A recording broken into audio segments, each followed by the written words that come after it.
I worked at a local pizza shop in my mid-20s. It was just a small place that did deliveries and had a few tables inside for dining in. In all honesty, the food wasn't that great. The only thing that was really special about the place was that it was open 24/7, so any not-so-sober people would usually come in all throughout the night. I often worked alone, but I didn't mind it. Actually, I preferred it. None of the food was hard to make, and whenever it was slow, I could usually do whatever I wanted while waiting around. This night was no different than any other, at least to start. I headed in at 9 p.m. and took over for the day manager. There were no special tasks or anything that I had to do that night, and with it being a Tuesday, I was prepared for a chill night. I prepped some of the workstations in the back and just waited for any orders to come through. I got a few customers in the next couple hours, but then it went radio silent. No walk-ins or calls. I pretty much sat on a chair in the back of the kitchen and scrolled on my phone the whole time. But around 1 a.m. I heard the bell by the door ring, which happened every time someone opened the door. I got up and walked to the front where the counter was, but I stopped as soon as I could see the main room. Nobody was in there. I stood in place and looked side to side, but there wasn't anyone at all. A short smile broke across my face as I walked further up and quadruple-checked that nobody came in. I found it funny, like I must have been so used to hearing that sound all night long that my brain was playing tricks on me now. Being sure it was nothing, I went back to my chair in the kitchen. I really didn't think about it at all after that. For the next 15 minutes, there were still no calls or customers until I heard the bell ring again. This time, I wasn't even watching a video when it happened, so I knew I actually heard it. I got up and walked into the main room, but stopped in confusion again. Nobody was in there. After a second, I walked up to the front door and opened it, sticking my head outside and looking up and down the sidewalk that went along the building. There was nobody out there, not even any cars in the parking lot. I wouldn't say I was really scared or creeped out, but more so just really confused. I messed around with the door for a little bit, trying to see if it would ring without opening, but it didn't seem to. This was really weird, but I didn't know what else to do about it. I stayed up front for a while, at least 30 minutes, waiting for the door to ring again. But it never did, so I went back to the kitchen. It was between 2 o'clock and 3 a.m., which was always the slowest time of the night. Unsurprisingly, once I was in the back again, only a few minutes went by before the door rang again. This time I stayed sitting and listened for anyone. I didn't hear anything. But just to be safe, I called out, "Hello? Is someone out there?" I got no response. I figured it was just the door doing whatever the hell it was doing, so I just ignored it and stayed back and continued on my phone. Somehow there wasn't a single customer for a whole hour after that, so basically the past 3 hours were completely dead. It was 4 a.m., so for my last hour I had to start prepping everything for the next shift. I got up and went to the front. I started counting the register from the few orders I had at the beginning of my shift. But while I was there, I felt strange. Something just felt off. I kept looking up at the empty room ahead of me and back at the kitchen behind me, feeling like I was being watched or something. I thought it was just the unusual nature of the night I was having, with the door and everything. I was just thankful my shift was over soon. Another couple minutes went by when I suddenly heard a thump on the floor behind me. It was just like a boot stepping on the ground, which instantly sent a chill through me and made me quickly turn around. I felt my breath leave my lungs. There was a man standing just 5 or 6 feet away from me. He had all black ripped-up clothes and a hoodie draping over his face, stopping just above his eyes. His eyes were bloodshot and hollow. I don't know if he was drunk or high or what, but he clearly wasn't sane right now. Then I saw his left hand was holding a knife. His knuckles were white from how tightly he was clenching it. I stayed motionless, trying not to escalate anything, but after several seconds of him not making a move and just staring at me, I decided to speak. "Hey, listen, you can have the cash from the register. I won't say anything. Please just let me go," I said, trying to say anything I could to get out of this. He just stood there, though, still clenching the knife and having that 1,000-yard stare. Honestly, I think I was even more terrified because he clearly wasn't some normal guy. There was no predicting what he might do. The counter I was at was L-shaped, extending toward the back where he was.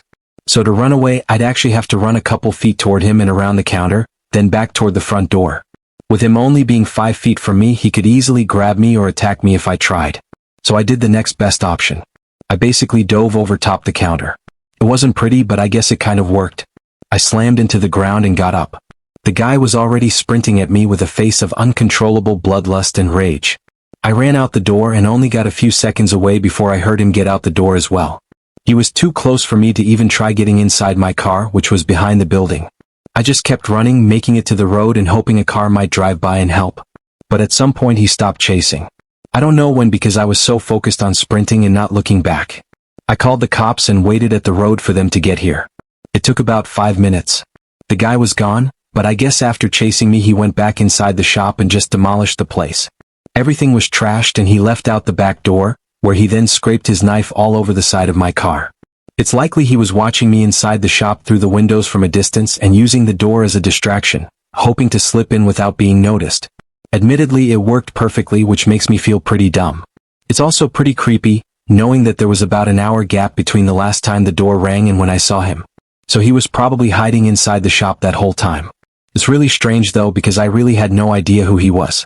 I really thought he was just some random guy, but his actions seemed oddly directed toward me. Maybe it was just a wrong place, wrong time sort of thing. I don't know. They never found him. I didn't stay working there very long after that, fearing that he might come back. This was a couple years ago when I was working 2 jobs to save up for a condo. I had a stable 9 to 5 full-time gig, but did deliveries as a way to make a little bit extra cash whenever I had time.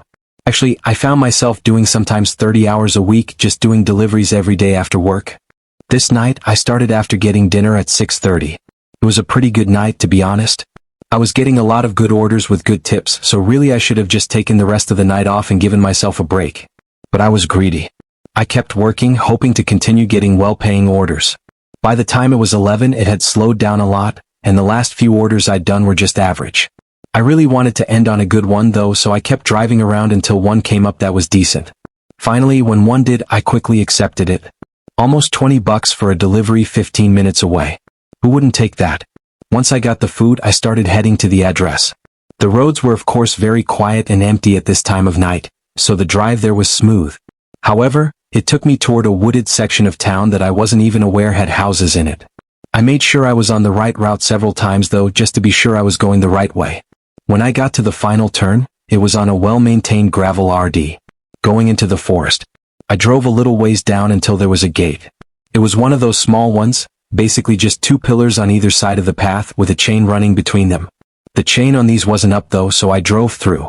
My headlights weren't the best, so I couldn't see too far ahead, but not too long past the gates, I pulled into a parking area. I was confused. It definitely was not leading to a house. I pulled into a space and put my car in park, then looked out my windows all around. There was a sign on one end. This was a forest preserve. I had done deliveries to parks and whatnot before, but I always thought forest preserves were closed up at like 8 or 9, and I didn't see anyone here to deliver the order to. Just as I was starting to question what exactly I was supposed to do here, my phone started ringing. It was the customer. I picked up. The voice on the other end was a deep male voice, very gravelly and rugged, almost to a point where it was hard to understand them. He said he saw on the map that I'd parked and asked if I could see him. I said no, to which he explained he was camping with some buddies down one of the trails and I should be able to spot a campfire if I walk a little closer. I said alright, realizing this was probably why the tip was so large. I did mention to him that I thought the forest preserves were closed, but he said this one allowed overnight camping on certain days. I wasn't a big outdoorsy person, so I didn't know any better. I didn't see any reason. He'd have to lie. I turned off my car and got out with his bag of food. I quickly realized that it was really dark and I needed to use my phone as a flashlight to see where I was going. There was only one trail leading out from the parking area, so at least I couldn't get lost. I started walking. It was really quiet outside. I expected to hear the group of guys talking and laughing in the distance, but I didn't. It was just the wind and crickets. Then I saw the light, an orange flame glowing and flickering out in the trees. Oddly, it wasn't on the path though, or right off the side of it. It was far out of the way and amid all the trees. I couldn't see too far down the trail to see if there was a direct path going to it or not, but I just started walking straight to the flame. As I got closer, things were getting really strange. First of all, I didn't hear any voices. And secondly, once I got even closer, I didn't see anyone. It was just a small campfire burning in the middle of nothing. No chairs, no tents. Literally nothing. I barely got the chance to whisper what the hell under my breath before I heard a stick snap from somewhere out in the trees. I jolted my head toward the sound. There was someone there, but too far for the light to reach, and the faint figure that I could make out was standing still like they were trying not to be seen. I felt really uneasy. "Hey, I'm the delivery driver. I'll just put your order down over here." I yelled out and set the bag on the ground. As I did, they suddenly decided to show themselves and walk toward me. The man was tall, with dark hair and a scruffy beard. He apologized and said he didn't see me walking up. It It was that same deep, gravelly voice from the phone. His smile was disturbing, like he was faking it, and it was really strange that he only showed himself once he knew I saw him. Nothing added up. I stumbled over a few words, but as he got closer and closer, I just decided to turn and run. He called out several times in this creepy, overly nice voice, asking me to come back and that he had cash for me. I didn't stop until I got to the car. I fumbled around with my keys and my shaky hands as I tried to hurry in and turn it on. I backed out and pulled back onto the gravel path to leave, but had to slam on my brakes. The chain was latched across the pillars now, blocking the exit. I stared at it for way too long, trying to think if I could get out and unlatch it or what to do. Then I heard footsteps coming up behind my car. I didn't even look, I just floored it onto the grass and made it around the pillars. It was a tight squeeze because there was a short ditch really close to the side, so if I messed up, my car would have slid down and maybe gotten stuck. Once I was back on the gravel, I sped away. I didn't know what that was back there, but I was stupid not to call the police, even though I think that if I did, they likely would have been long gone anyway. The following morning I did a little investigating and found that the forest preserve I was at did in fact close at 8 p.m. and never allowed camping or campfires. To me, that confirms the horrible nature of the situation I was in. What he intended to do is unknown and still haunts me to think about what could have happened in the forest that night. I work at a data center. It's at a small warehouse/office place. My job is to just stare at a monitor and make sure all the systems stay online. If anything goes down, I head to the operating rooms to usually just give it a quick restart. It's a really simple and easy job. And because it's overnight and just me, I can really do whatever I want so long as I'm constantly checking the status of all the systems. Although, I'm sure you can tell just how boring it can get sometimes. By the time this happened, I'd already seriously considered quitting several times, but forced myself to stick with it. Anyway, this night I drove over to the office at my usual 10 p.m.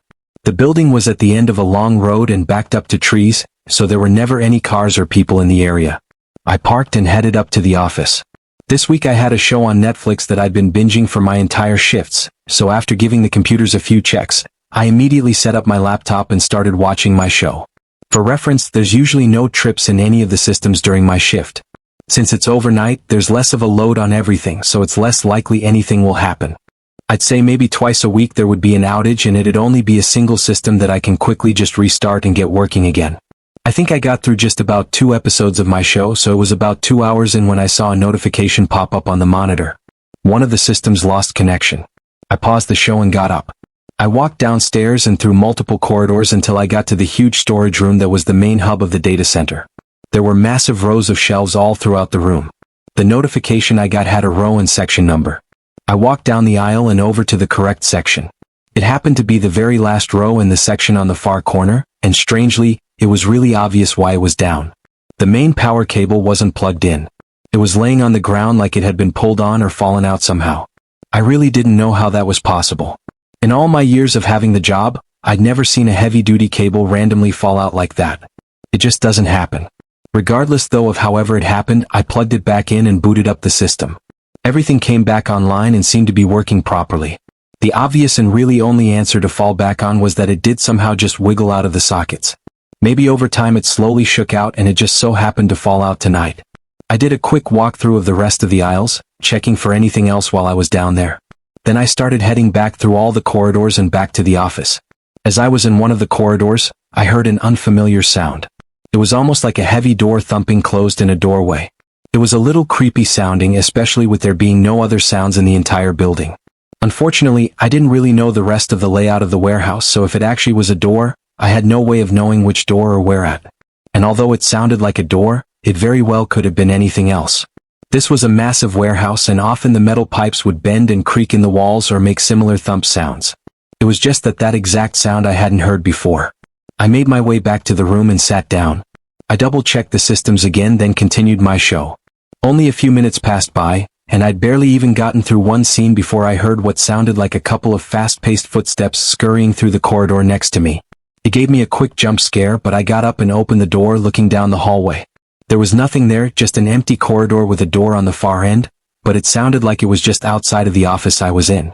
I knew I wouldn't be able to keep my mind off of it if I didn't take a look around. I walked toward the end and opened the door. When I did and looked down the next hallway, I barely saw the door on the other end closing like someone had just went through it. My heart was pounding now. I cautiously walked further up and opened the door. This one led to a hallway with multiple office doors in it. Is someone in here? Hello. My voice echoed through the corridor. I took a few steps inside. It was eerily quiet, not the slightest sound throughout the building. Were they hiding in one of these office rooms? As that thought creeped into my head, I got really unsettled and decided not to go any further down that hallway. I took one step back toward the door.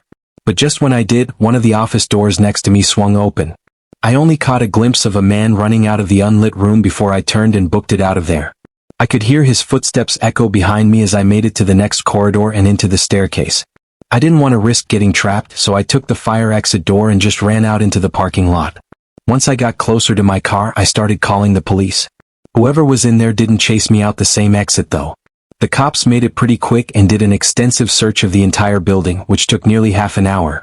But the guy was gone, probably ran out a different exit and into the woods behind the building. Him being in there explained a lot though. The wire that had been disconnected earlier in the night was on the corner section, which the man probably bumped into while sneaking around. The company I worked for did a huge investigation to review security footage and try to figure out how he got in and if he stole anything. I didn't get much information on it, however, because I'm not authorized. I think it's pretty clear that whatever he was in there for, he likely didn't want me to know and was probably planning to prevent me from blowing his cover. How he would have done that after leading me through the corridors, I'm fortunate enough to not know.